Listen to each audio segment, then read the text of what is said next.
This is pretty shocking. An old interview, 2002, Conan O'Brien had Diddy on, and they were talking about Diddy's infamous day-long parties. Yeah, he bragged about throwing kinky parties packed with beautiful women and plenty of alcohol. This came after Conan kind of joked around about how he plays Paul Anka music at his gatherings, serving Cheese Whiz. But check this out from 2002. In hindsight, listening to this now and all listen to Conan's instincts. Yes. If you don't have what they need, they're going to leave. Right. Got to keep them there. Right. You need locks on the doors. Okay, this is sounding kind of dangerous now. It's a little kinky, but rock with me. But just check it out. You need a lot of heat.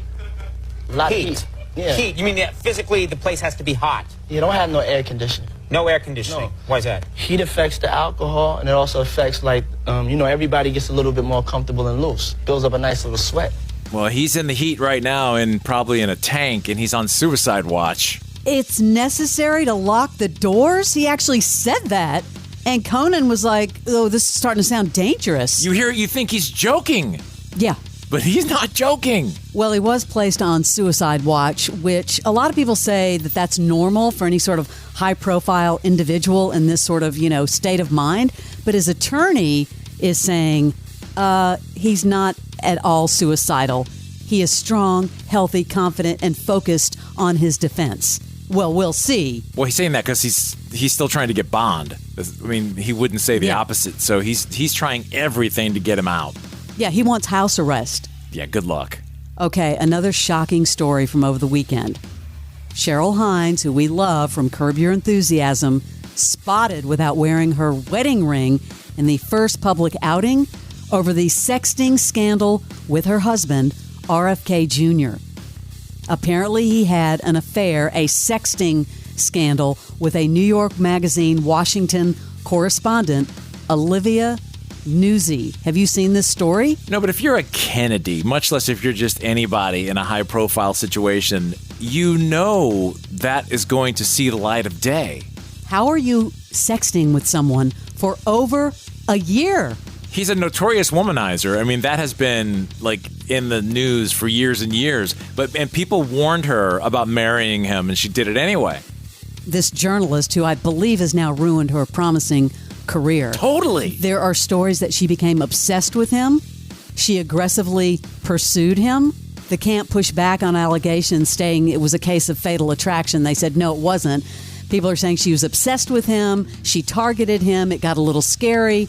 And they're saying, no, that is absolutely not true. And then another story from the New York Post came out that she allegedly sent him, quote unquote, demure nudes during the sexting affair. What's a demure nude? And now that word, it's like the big word. Everybody's using it. Is that like a shy? What is a demure nude? What does that mean? No idea. But, she had to report this to the magazine, that she was engaging in a personal relationship.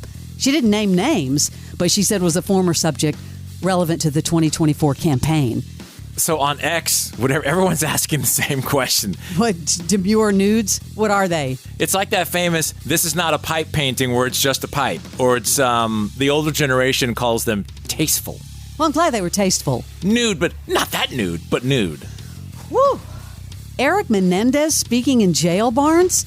His wife, Tammy, is sharing a statement as he is slamming Netflix over Monsters, the Lyle and Eric Menendez story, which I haven't started yet. I guess he's not getting paid. His wife is all over X with Eric's response, I believe we have moved beyond the lies and ruinous character portrayals of Lyle. It is sad to me to know that Netflix's dishonest portrayal of the tragedies surrounding our crime have taken the painful truths several steps backward. And by the way, it's a very long statement, but it ends with, how demoralizing is it to know that one man with power can undermine decades of progress and shedding light on childhood trauma? Isn't she one of those felon stalkers, though? She married him after he was in prison. She was one of those people that writes letters to you and then you get married. Barnes, I knew you were going to ask me that question. And you know what? Eric married Tammy Ruth Sakoman at Folsom State Prison in a prison waiting room. That's what I thought. And their wedding cake was a Twinkie.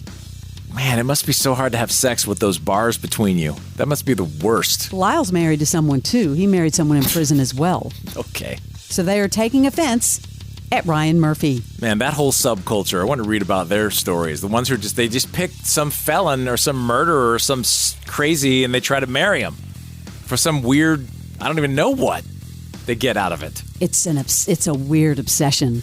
I don't know if you saw, this is really funny. You know, Jimmy Fallon just turned 50, but there's a video going around where they're sort of trying to explain to the audience the difference with the two Jimmys. There's a Jimmy Fallon and then there's a Jimmy Kimmel. Check this out. We decided to make a quick video to explain who's who and what's what. For instance, I was born in Brooklyn, New York. Oh, I was born in Brooklyn, too. Okay, so not a great example by me, but we're different. Okay, count of 3. Name your 5 favorite breakfast cereals. Ready? Sure. Go. Fruit Loops, Lucky Charms, Frosted Flakes, Count Chocolate Tricks. What the? Well, they're very popular breakfast cereals, so that doesn't really... Yeah. When I was a baby, I absorbed my twin brother in the womb. So did I. His name is Larry. Oh, mine was Lawrence. So, I think I'm starting to understand why this is so hard for everybody. We're like the same person, unless you like... Matt Damon? Yeah. Oh, no, he's the biggest loser in the world.